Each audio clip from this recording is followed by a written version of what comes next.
macam. Nah, itu adalah panggilan.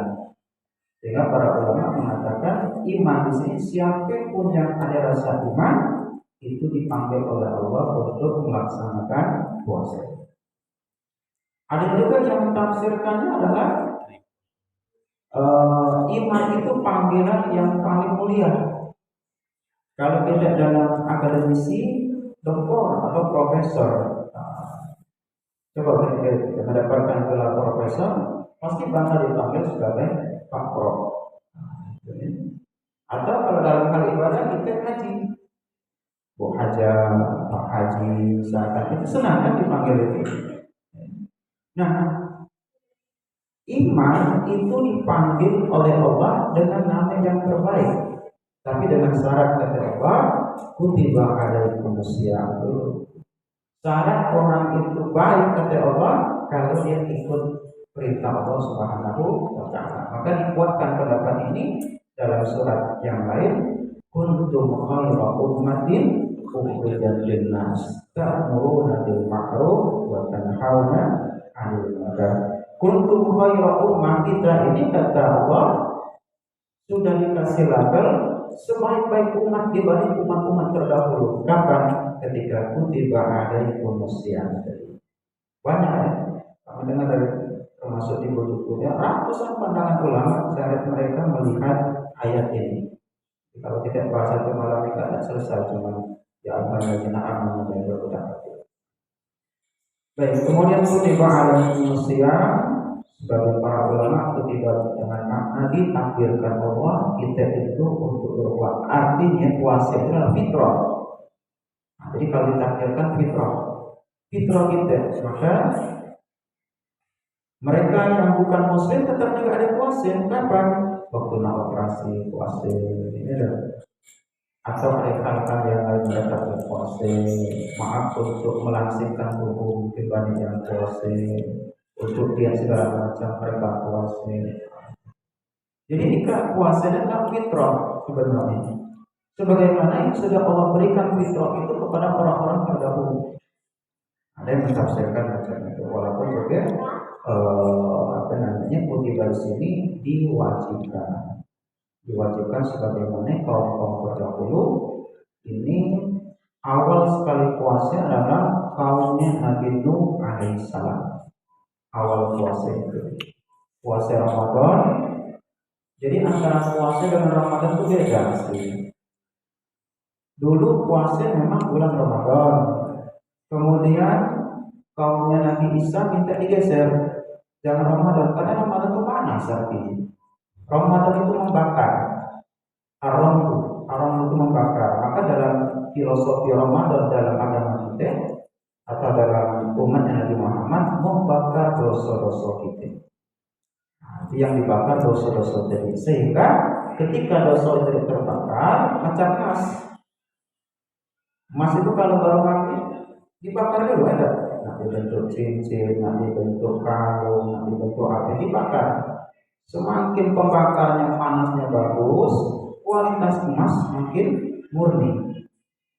Nah, ketika kita murni, kotoran-kotoran tadi hilang karena adanya aromatu Ramadan dari panas, maka itu disebut dengan Idul Fitri.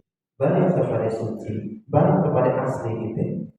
Nah, itulah emas yang sesungguhnya. Ada tujuan daripada Ramadan. Tapi pernah dirubah menjadi masa musim rodi. Rodi itu musim semi. Nah, jadi pada masa Nabi Musa itu minta dirubah waktu ini. Kalau Nabi Musa itu puasanya 10 hari, sakit mereka. Bernazar minta disembuhkan, ya Allah, andai kata kami sembuh, kami baca puasanya 10 hari lagi.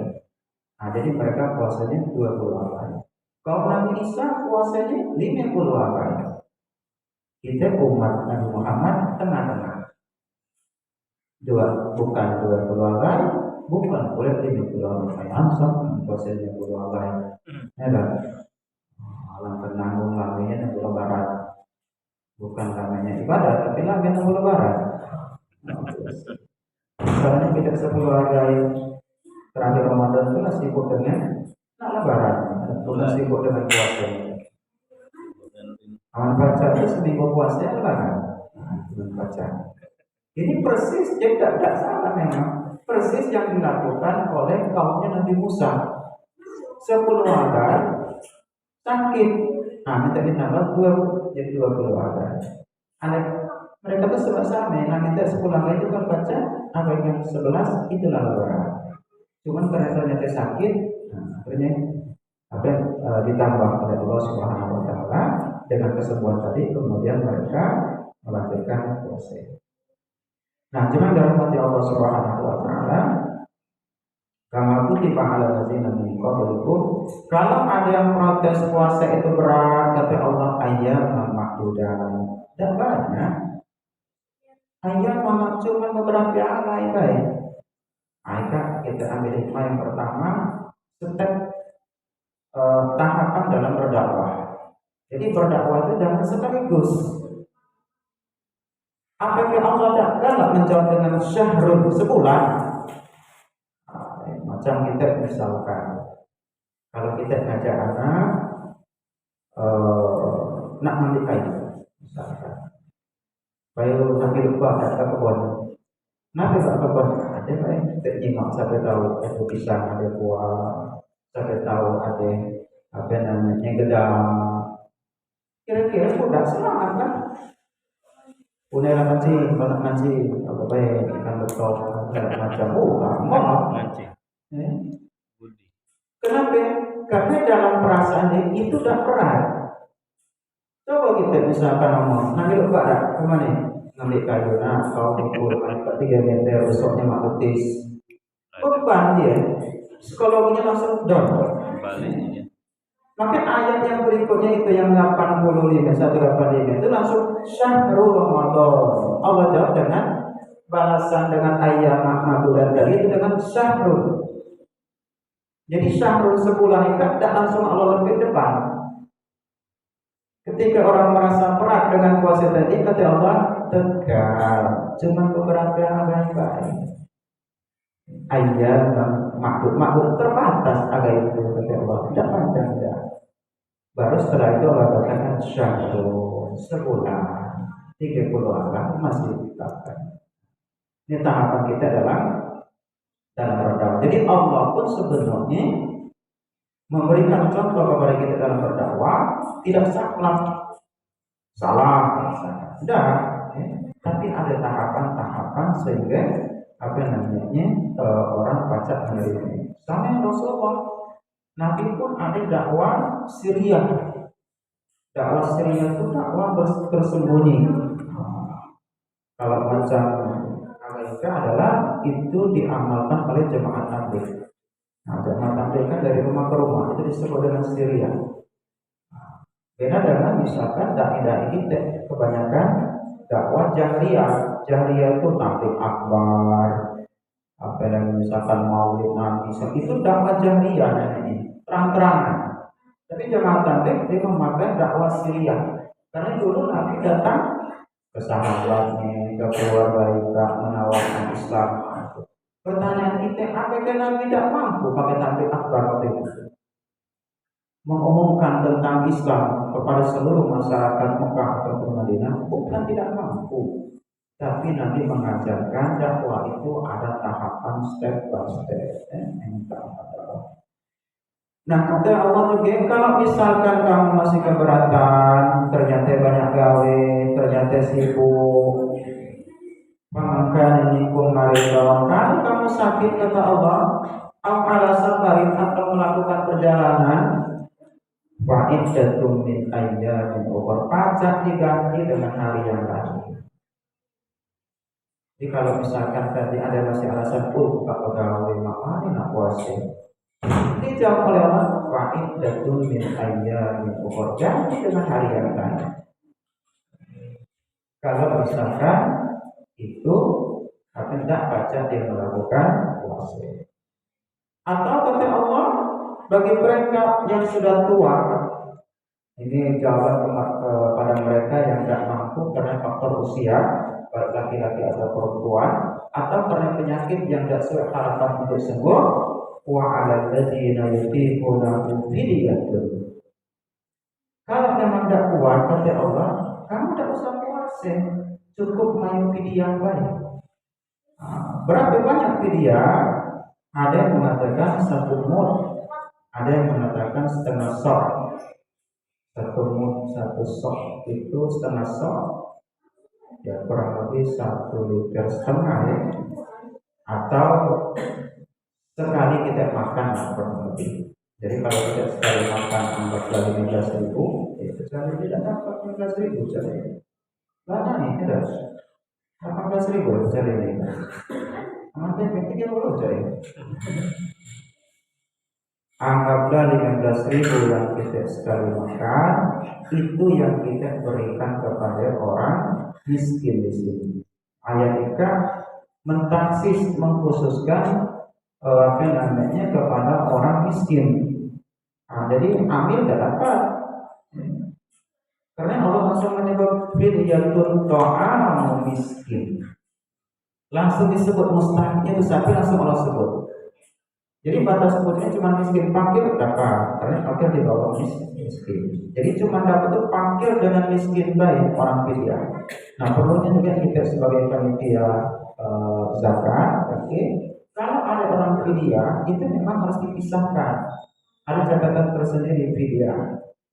Karena sen fidyah atau dalam bentuk beras misalkan orang bayar fidyah tadi, ini akan dibagikan tidak dicampur dengan yang lain. Kalau yang lain mungkin kita campur, ada anggaplah panitia, kemudian di situ ada fakir, ada miskin, ada lagi fisabilillah, ada ibu sabil misalkan. Ini kan kita campur kan? Tapi khusus kepada fidyah ini kita pisahkan. Karena fidyah itu kata Allah khusus kepada miskin dan fakir. Jadi misalkan kami ada yang bayar fidyah 2 bulan, tapi dari 2 bulan misalkan sebulan dia tidak puasa selama Ramadan berarti 30 hari. Kalau misalkan 1 hari anggaplah tadi 15.000 berarti tinggal kali 30 hari kali 2 bulan sekian. Nah ikat yang dicari mana fakir dan miskin yang mendapatkan fidyah. Karena Allah tidak menyebutkan, tidak menyamakan dengan sedekah, dengan zakat tidak sama. Kalau zakat disebutkan dalam surat Al-Lain, innamas shadaqat lil fuqara wal masakin wal 'amilin dan seterusnya. Beda. Ini pelajaran bagi kita untuk panitia penerimaan atau penyaluran zakat. Kemudian kata Allah, "Faman tatawwa'a khairan", barang siapa yang mampu, yang tidak mampu tadi, kemudian dia bayar fidyah dan ditambah, tatawwu ini ditambah, yang dia bayarkan tadi ditambah, khairan wa huwa khairun lahu, maka kebaikan itu kembali kepada dia sendiri. Artinya pahalanya makin banyak. Jadi ada batas minimal, kalau dia tambah itu lebih baik. Macam kita zakat. Zakat itu kalau kita hitung satu sok itu kalau timbang hampir mendekati 3 kilo sebenarnya. Mendekati di 3 kilo. Itu ada di pondok Kiai Asal itu yang meli soknya, meli takaran sok dia itu macam liter. Kalau kita semacam liter, tapi isinya itu hampir 3 liter. Isinya dari kalau kita literkan dengan liter kita, itu 1 sok. Jadi kita kalau baca memang 3 kilo itu aman. Maka sehingga ulama kita mungkin menetapkan kalau tahun sebelumnya berapa? 35.000 ya. Kalau saya zakat.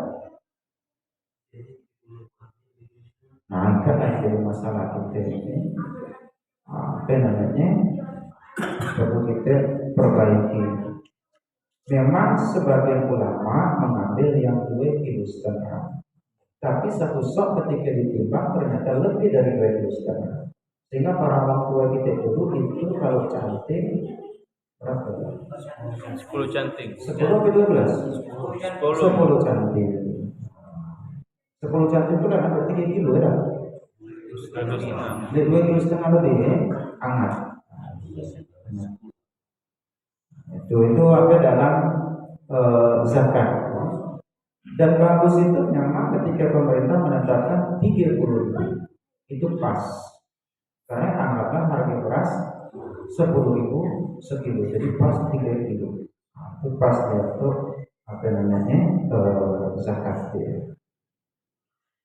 Nah itu ada batas minimal. Kalau lebih itu lebih baik. Dan kata Allah Taala tatawwa khairan wa huwa khairun lahu. Kalau dia lebihkan yang dia keluarkan fidyah tadi itu kebaikan balik ke dia, bukan ke orang yang dia beri. Wa antasumu khairun lakum. Kalau kamu pacak puasa kata Allah, tadi orang yang lemah, mungkin faktor usia atau faktor penyakit yang tidak memungkinkan atau hamil, menyusui, ya. Kalau misalkan pacak puasa itu lebih bagus lagi. Lebih bagus lagi kata Allah, wa antasumu khairun lakum, dan kebaikan puasa itu akan balik kepada kamu in kuntum ta'lamun, kalau kamu paham. Karena banyak orang yang tidak paham berarti kan. Kalau puasa itu lebih baik daripada membayar fidyah. Tentu pahala orang yang membayar fidyah dengan pahala mereka yang berpuasa beda. Bedanya pahala yang puasa dengan pahala yang membayar fidyah. Pasti pahala puasa lebih besar. Secara umum dia lebih besar ketimbang pahala membayar fidyah. Sehingga Allah pun mengatakan sebaiknya fidyah itu kalau lebih bagus dilebihkan. Itu apa Allah mengatakan.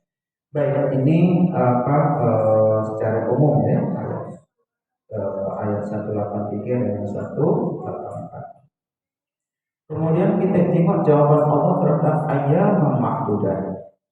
Syahrun, nah sebulan kata Allah puasa itu 30 agama atau 29 agama.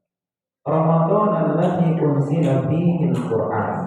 Ramadan sebagaimana yang sudah kita jelaskan sedikit tadi adalah yaitu panas.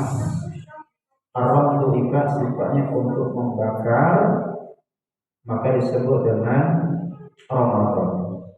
Jadi memang bulan panas. Dan di negara Arab memang Ramadan itu kebanyakan pas masuk musim panas.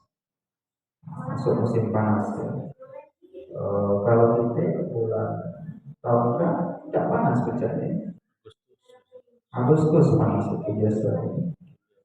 Berarti masuk bulan semi kalau di Arab. Rabi itu semi. Nah, cuman dirahmati Allah Subhanahu wa taala, apa keistimewaan Allah memilih Ramadan untuk puasa? Kenapa tidak bulan Syawal? Kenapa tidak Zulqa'dah? Kenapa tidak Rabiul Awal? Kenapa tidak bulan Muharram yang banyak juga kejadian-kejadian?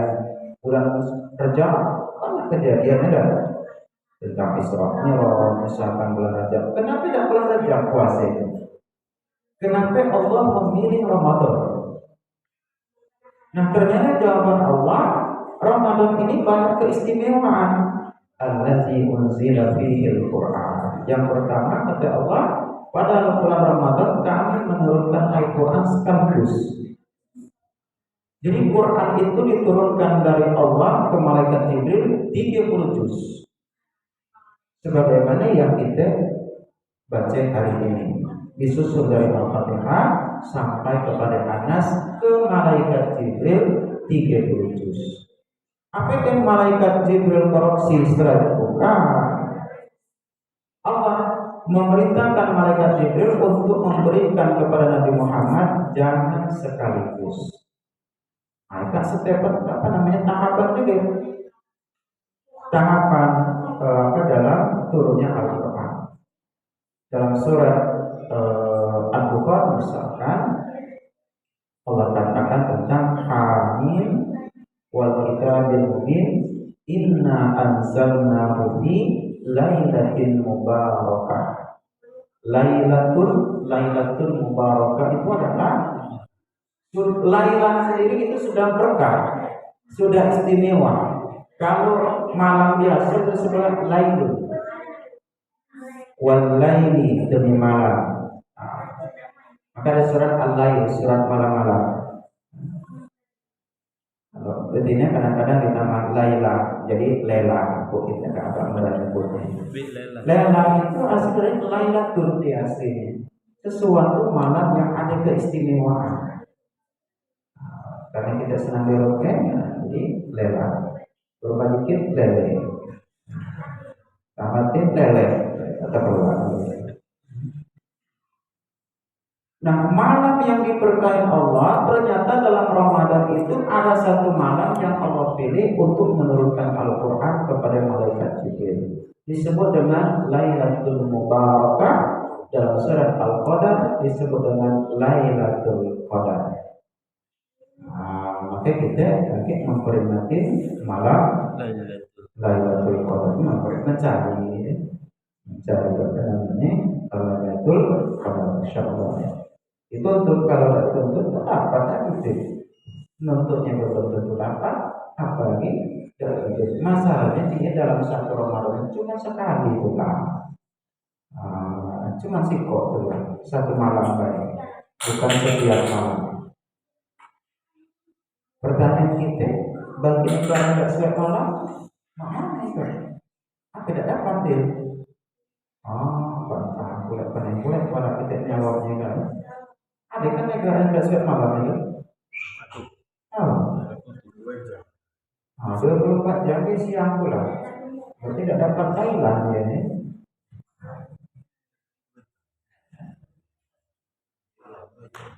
Apakah Allah tidak adil? Adil. Dan ini dibarangkan. Karena ulama, sebagian besar ulama, negara Ika dia baliknya ke Mekah. Balik ke Mekah. Asal di Mekah itu maghrib tadi. Asal di Mekah subuh ini. Nah, itu karena dia suai malam. Kemarin ada suai malam Mekah baru ya. Nggak sapi kira-kira itu. Nak pakai kejenset. Dia suai malam. Kira-kira uang paling nggak sengaja kayak perempuan. Mudah ketawa. Pesta malam. Kita bersyukur alhamdulillah. Nah, itu ada keistimewaan.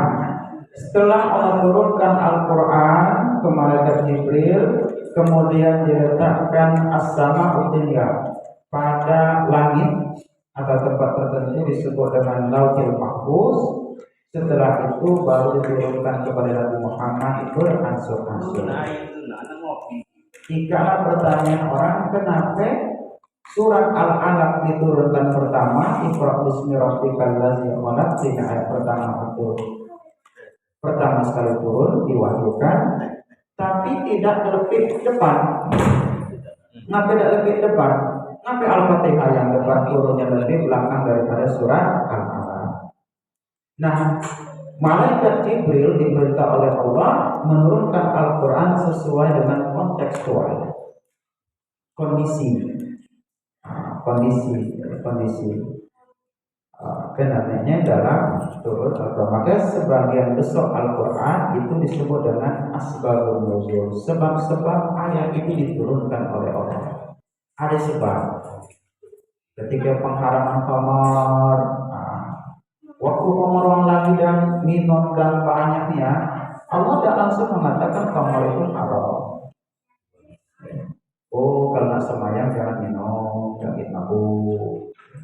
Baru turun lagi berikutnya tentang jangan dekat-dekat karena semayang. Kemudian baru turun lagi innamal khamru wal maisiru wal ansab wal azlam rijsun min amalis syaitan fajtanibu.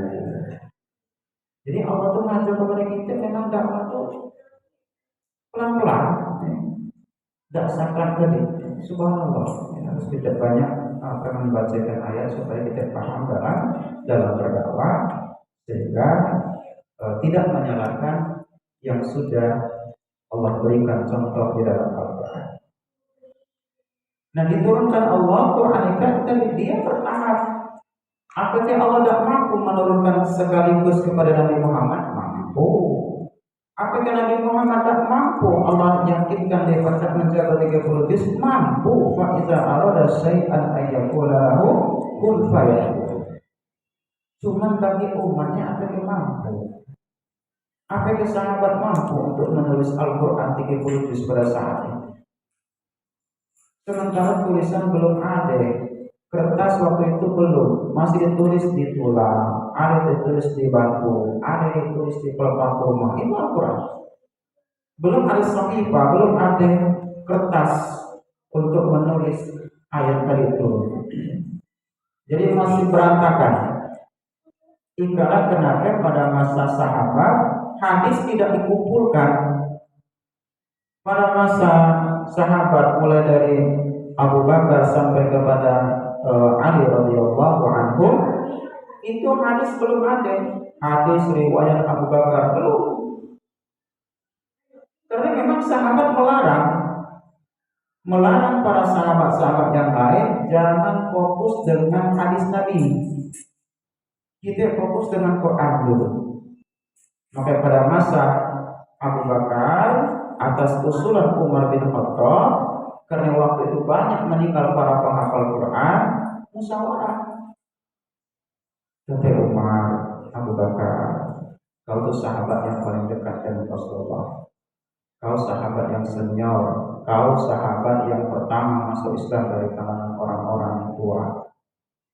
Bagaimana kalau Quran kita satukan, kita tulis lagi ulang? Marah Abu Bakar. Nabi tidak pernah mencontohkan itu. Nah, ini kan berawal dari situ. Nabi kata Abu Bakar tidak pernah mencontohkan untuk Quran disatu ditulis lagi. Biarlah dia di pelepah rumah, biarlah dia di tulang, biarlah dia di batu. Cuma Umar bin Khattab ini orang memang rasionalismenya tinggi dia. Pemikiran akal memang kalau bahasa kita panjang dia kan. Di lobi lah Abu Bakar akhirnya nurut juga. Padahal Abu Bakar saat itu sebagai khalifah dia, sebagai pimpinan tertinggi. Maka jadi setinggi-tingginya pemimpin saat itu dia tetap menerima masukan dari rakyatnya, dari masyarakat. Subhanallah. Ketika usulan itu diterima, mulailah Al-Quran ditulis ulang.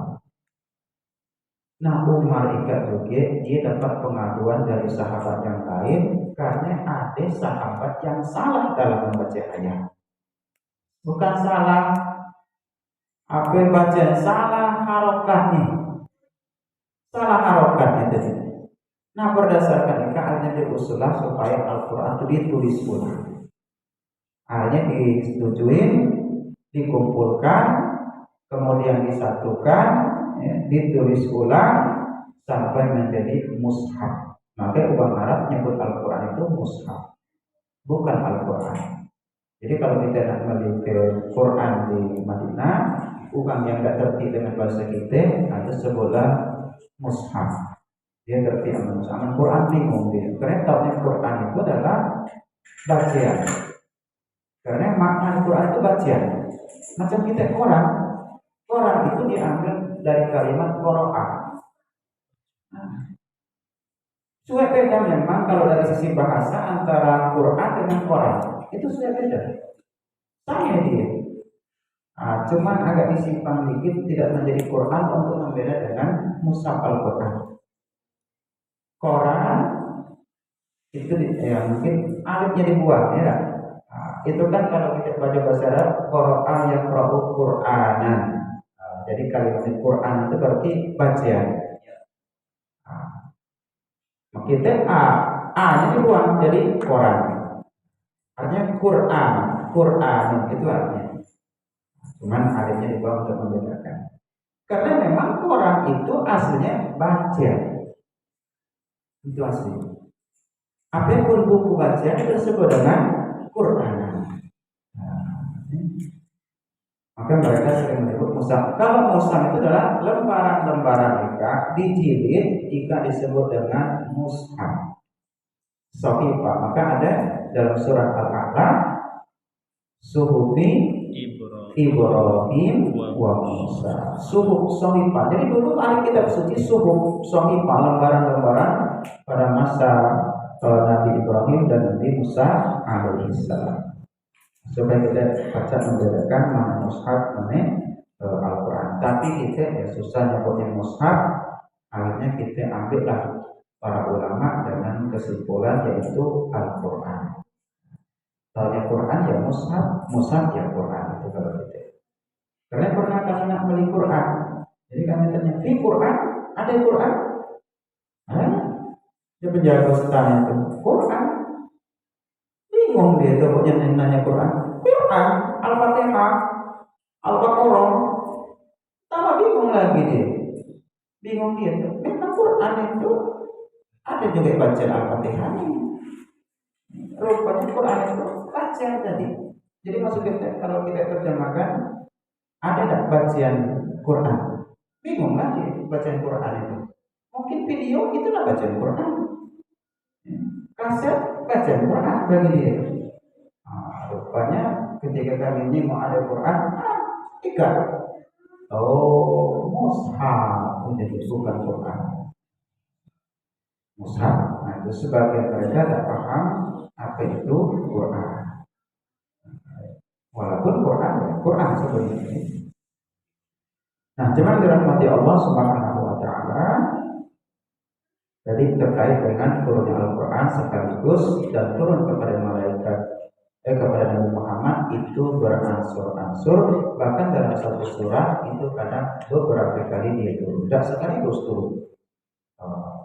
Apa namanya Al-Quran ya. Ayat yang terakhir dalam Al-Quran terjadi juga perbedaan pendapat para ulama. Kemudian apa Al-Quran itu? Untuk apa fungsi Al-Quran? Dalam surah Al-Baqarah sudah pernah kita bahas. Hudan linnas yang pertama. Hudan itu kalau misalkan apa namanya kita berjalan, satu jalan itulah apa namanya hudan linnas. Jadi berada di jalan. Kalau keluar dari jalan berarti dia dapat kaki. Maka hudanka kalau dalam istilah elektronik dia adalah panduan. Kalau misalkan keluar dari buku panduan, kemungkinan kami ada yang salah. Kemungkinan atau kemungkinan kurang baik. Tidak salah tapi kurang baik. Itu. Maka Al-Quran disebut dengan buku panduan untuk manusia. Karena Allah yang menciptakan kita, Dia yang memberikan buku panduan. Nah, kalau buku panduan elektronik, misalkan mesin cuci, ini ada istilah edisi revisi. Mungkin ada yang ditambah, atau mungkin ada yang diganti, mungkin juga ada yang bentuknya berbeda. Buku panduannya pun itu berubah. Nah, mungkin anggaplah mesin cuci SAP. Mesin cuci SAP tahun 2000 dengan 2020 pasti berbeda, ada dirubah. Ika berarti buku panduan tidak suci. Nah, buku panduan tidak suci itu ketika dia macam berubah menjadi edisi revisi. Ketika tidak ada revisi, dia akan selalu sesuai dengan zaman, dan zaman yang menyesuaikan dengan dia, maka disebut dengan panduan ini adalah kitab suci. Itu yang dimaksud dengan Quran kitab suci itu sebenarnya. Bukan suci dari najis, itu bukan. Jadi yang dimaksud dengan suci adalah dia tidak ada istilah revisi.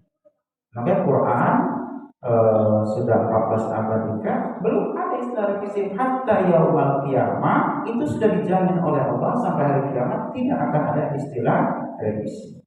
Siapapun dia, seperti yang murtad ini, siapa namanya? Saifuddin. Saifuddin minta kalau baca Quran itu direvisi. Menteri Agama begitu juga kalau baca syariat atau Quran direvisi. Tidak akan ada yang baca merevisi. Silakan dia merevisi. Itu pernah direvisi oleh Ahmadiyah. Nama revisi kitabnya menjadi Al-Azkar. At-Tazkirah kalau salah At-Tazkirah. Nah, kitab Ahmadiyah. Tapi nabinya berubah dia. Bukan Nabi Muhammad, Ahmad bin Ghulam. Kitab At-Tazkirah kalau kita baca itu kan ada sebagian surat Ali Imran, ada surat-surat yang lain, tapi kalau dia tambah dengan bahasa Arab versi dia, kemudian ditambah lagi Quran yang Islam sering itu pernah kami buka kitab At-Tazkirah. Jadi seakan-akan kitab At-Tazkirahnya untuk merevisi Al-Quran. Itu. Apakah kita tidak diakui oleh umat Islam? Tidak. Sehingga Ahmadiyah pun dianggap keluar dari Islam karena dia ada Nabi Dewi. Namanya adalah Ahmad bin Ghulam. Karena namanya Ahmad, maka kelompok ini disebut dengan Ahmadiyah. Kalau namanya adalah Lela tadi berarti kelompoknya Lailiyah. Kelompoknya itu. Nah, jadi Quran tidak bisa direvisi dan tidak ada orang pun yang sanggup untuk merevisi Al-Quran. Tapi tidak maaf jika kitab-kitab agama lain, revisinya luar biasa. Nasrani misalkan, maaf saudara kita Nasrani, lihat kitab banyak sekali, versinya tergantung. Ada versi benua Afrika, ada versi benua Asia, ada versi Timur Tengah, beda ternyata. Kami pernah ngobrol dengan salah satu orang Kristen di Mesir. Kami tanya, bagaimana hukum bagi dalam Masehi, dalam Kristen? Dia katakan haram. Babi itu haram dalam Kristen itu tadi. Berarti kata beda masa, tapi beda Tuhan ya kan? Kalau kita kan beda masa, mungkin dia beda Tuhan. Sikap Tuhan itu menghalalkan, sikap mengharamkan. Beda Tuhan bercanda. Jadi berarti kita ketika dia sudah berubah bahkan banyak versi, multi versi bisa jadi berarti kita tidak suci lagi. Sudah sesuai dengan kepentingan manusia masing-masing. Nah kalau Quran kita yang berbeda tafsiran itu pun bukan beda tapi pengkayaan bahasa. Pengkayaan bahasa. Contoh misalkan kalau diterjemahkan surat Al-Quraisy, "Balyaqudu rabb hadzal bait allazi at'amahum min ju' wa amanahum min khauf." Khauf itu kalau kita terjemahkan dalam Al-Qur'an takut.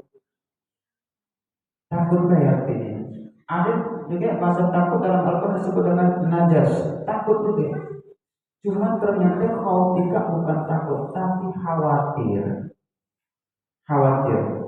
Khawatir kaki isu tak baca makan, khawatir isu tak baca berangkat. Nah, itu disebut dengan khauf. Adapun orang yang najas pakai sin, bukan pakai sin. Kalau sin najis.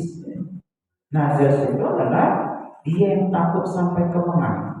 Asal keluar rumah bertemu dengan terjadi kusuk hitam misalkan, sampai terkemek-kemek itu bukan khauf, tapi disebut dengan najas. Beda, jadi bahasa Arab itu dia ada tempat-tempat tersebut. Nah, karena bedanya bahasa beda cara memahami, sehingga pentafsirannya sangat banyak sekali. Itu bahasa Arab. Sama kita ada alhamdulillah, ada as-sana'ulillah atau as-sina'ulillah. Itu adik-adik antara as-sana dengan alhamdulillah itu adik-adik baik. Cuma dalam penggunaan berbeda. Sama-sama memuji. Sama-sama dia memuji. Jauh lah kita bahas. Nah, kemudian fungsi Al-Quran yang kedua kata Allah, wa bayyinatin minal huda. Bayyinat dia sebagai penjelas. Apa yang dijelaskan daripada Al-Huda tadi? Ikat halal, ikat haram, ikat boleh, ikat tak boleh, ikat yang harus dilakukan, ikat yang harus ditinggalkan. Itu disebut dengan wa bayyinat. Kalau bahasa kita bayyinat operatornya.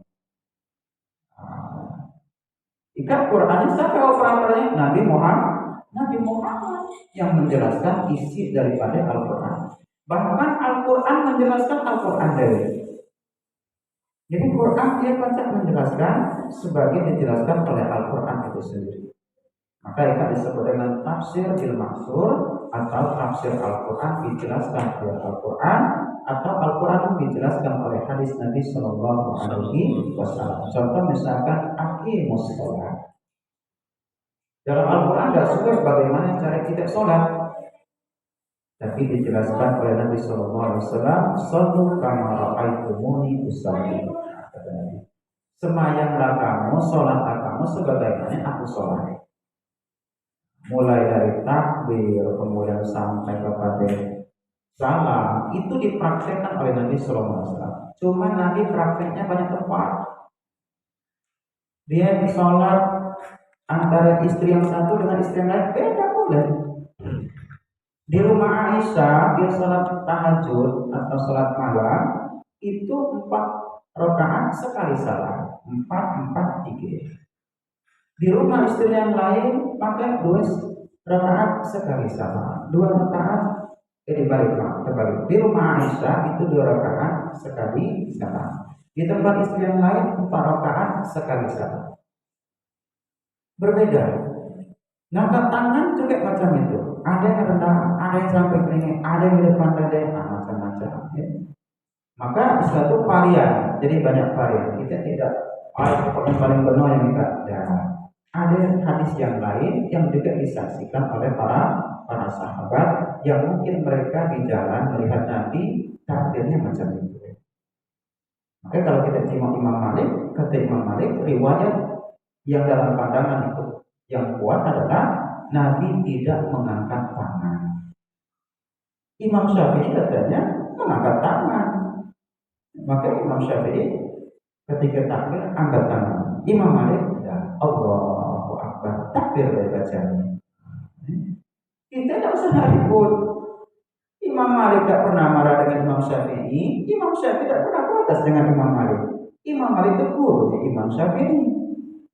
Jelas kan? Gurunya Imam Syafi'i. Tapi boleh antara guru dengan murid berbeda, itu tidak ada masalah. Dan mereka tidak pernah saling menyalahkan, tidak pernah. Toleransi, Pak. Kalaupun Imam Malik sholat di belakang Imam Syafi'i, dia ikutlah Imam Syafi'i. Kalau dia kunut, Imam Malik belok kunut.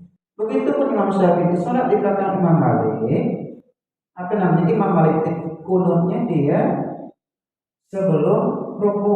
Kalau Imam Malik ini kunutnya sebelum ruku. Sebelum ruku Imam Malik kunut. Habis daripada ruku itu tidak kunut. Jadi iktidal kemudian langsung sujud. Imam Syafi'i tidak ruku dulu baru dia kunut. Yang tidak pakai kunut sama sekali Imam Hanafi yang tidak pakai kunut. Jadi gara-gara kunut kita tidak usah juga ribut. Ya. Yang galak pakai kunut silakan. Galak pakai kunut tidak ada salah. Benar dari insyaallah. Ya. Yang mungkin salah adalah kunut dah, fatihah dah, cangkat dah, idowai. Itu salah. Ya, salah sih. Ribut kunut dengan tak semayang doa. Kalau itu kita ributkan mestinya itu yang harus kita dakwakan. Bukan mendakwakan orang yang tidak pakai kunut. Kamu pokoknya aman tak berkunut tak sah, atau sebaliknya kamu mendak senang suku tak berkunut tak sah, tak saling sana tidak boleh. Karena kunut sepakat para ulama hukumnya sunnah, bukan rukun dalam sholat sholat subuh itu. Kemudian fungsi Al-Quran lagi kata Allah Al-Furqan. Al-Furqan itu membedakan mana yang benar mana yang salah. Maka Umar bin Khattab gelarnya adalah Al-Faruq. Al-Faruq itu Faruq untuk yang pacak membedakan antara yang hak dengan yang batil. Nah, Quran itu pacak. Jadi dia kitab pedoman yang pacak membedakan, ada sensoritas sensor.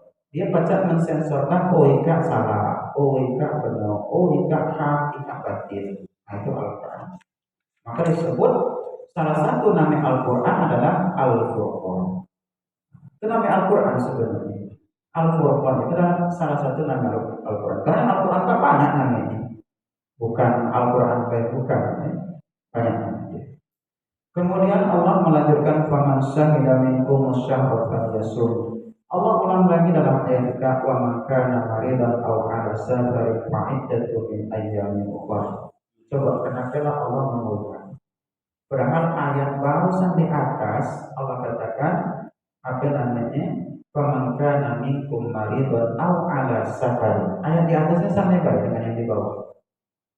Kita kaji tentang isi kenapa sih Allah mengulang. Biasanya para ulama ulama tafsir pasti ada sesuatu. Kalau diulang-ulang itu ada kehendak, ada maksud yang Allah inginkan di situ. Kenapa ayat 3 diulang-ulang oleh Allah Subhanahu wa taala? Baik, karena orang kemungkinan kalau kita jenguk yang pertama adalah banyaknya aktivitas dalam kehidupan kita. Aktivitas itu kalau dia sehat pasti pegawai pasti memakai jarak yang jauh sehingga disebut dengan safar. Kalau dia tidak pegawai tadi ada kemungkinan dia sakit. Ya. Orang yang sakit, orang yang safar juga banyak terjadi. Jadi Allah mengambil secara mayoritas ya. Kalaupun mungkin dia pegawai dia nikah yang tidak memampukan dia untuk melaksanakan puasa. Contoh misalkan apa namanya tukang bangunan, tukang bangunan tak dia makan, tidak maaf. Rata-rata ini error kepala lutut, umat sesuatu karena dia butuh karbohidrat. Walaupun ada juga tukang yang pajak puasa, tukang timur. Pajak, timur itu tukang keruan, pajak puasa. Tapi yang tukang yang masang batu, tukang ngadoknya koral, ada itu sekali. Payah. Nah, tukang-tukang pun ada sebagian ulama itu membolehkan dia untuk tidak puasa, tapi dengan syarat kata Allah fa'iddatun min ayyamin ukhra, diganti pada hari yang lain. Ketika dia tidak pegawai atau ketika pegawai mungkin bagian yang ringan. Ada pegawai bangunan yang bagian ringan enggak? Bukan sekali, tukang timur bukan? Tukang gawe ansap gawe. Atau yang manen sawit. Manen sawit juga apa namanya sebagian ulama kita mengatakan itu pekerja yang cukup berat. Sehingga kemarin sahur pun dia boleh tidak puasa tapi diganti pada hari yang lain selain bulan Ramadan. Bukan bulan Ramadan menggantinya. Jadi kalau bulan Ramadan tidak boleh puasa mengkodok yang pertama karena puasa tidak boleh, tidak sah. Jadi itu harus selain Ramadan. Tadi ada yang bertanya karena utangnya ternyata masih 25 puasa lagi. Lah, aja udah tekan jarang bulan luar tidak sampai 25 hari lagi. Belum payo sampai karena tahun belakang tak sakit. Memang dia bukan koma, dirawat di rumah sakit sehingga 1 bulan dapat puasa. Rupanya baru dapat 5 kilo. 25 lagi itu belum dilakukan. Makanya ngomong kalau dan nikah ketika baru ayo ini kok sakit lagi ngedrop gitu. Makanya dirawat klinik dokter Kadir Sika. Jadi sampai sakit dia WA. Jadi makanya Ustaz solusikan kalau misalkan memang sampai kaki Ramadan ternyata Allah belum memberikan kesembuhan secara total, mungkin kita ambil ayat yang termasuk safar atau yang tidak mampu tadi, tidak kuat tadi. Cukup bayar fidyah saja. Tidak tahu saya ada aja dia bilang tidak saya tidak boleh. Tunggu ada berarti kau tambah. Jadi kita dapat sama ya bayar fidyah sekian misalkan. Nah ternyata dia rumah sakit atau di klinik kami dia hutang. Nah kita kan nggak mungkin. Baca bola.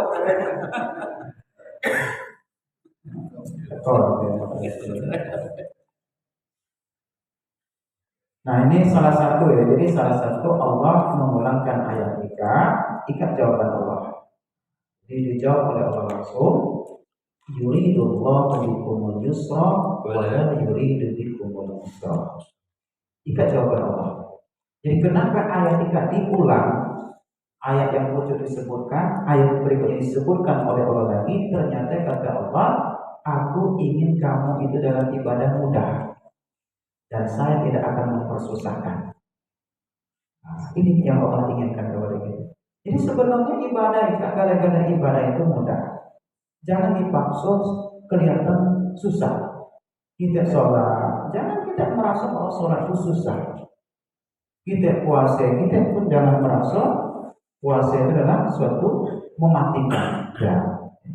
Karena Allah sudah berjanji, yuridullahu bikumul yusra. Yuridullah, Allah berkeinginan. Apa yang Allah inginkan terhadap kalian? Al-yusra, kemudahan. Maka dalam hadis dikatakan yassiru wa la tu'assiru. Agama juga mudahkan, jangan dipersulit. Jangan dipersulit atau dipersusah. Agama itu dipermudahkan. Contoh misalkan kalau ada orang bertanya, bagaimana orang yang puasa tapi tidak sembahyang? Oh, udah salah puasanya karena bukan berpuasa tapi tidak sembahyang, berarti dia tidak satu paket, tidak sah. Jangan. Dia puasa itu wajib. Kalau dia puasa berarti dia sudah melakukan satu kewajiban. Kalau dia sholat itu wajib juga. Beda kewajiban sholat dengan kewajiban puasa. Beda. Dia independen. Sholat independen sendiri, puasa sendiri. Jadi kalau misalkan ada yang puasa tapi tidak sholat, puasa tetap sah. Yang penting dia memenuhi syarat dan rukun. Asal berpenuhi syarat dan rukun berarti puasanya sah. Karena tidak sesuai syarat puasa sholat, tidak sesuai. Atau kita sebaliknya bertemu, ada orang yang sembahyang rajin, puasa tidak boleh. Nah, enggak ya. Jangan kita anggap dia udah sah sembahyang tubuh, tidak tinggi, tidak sempurna. Kenapa? Tubuh sembahyang tapi tidak puasa. Nah, puasanya dia dapat dosa karena tidak berpuasa, tapi dia dengan terhadap sholat dia dapat pahala. Jangan-jangan pahala dia kita pacak menumpuk menghapuskan dosa daripada tidak puasa.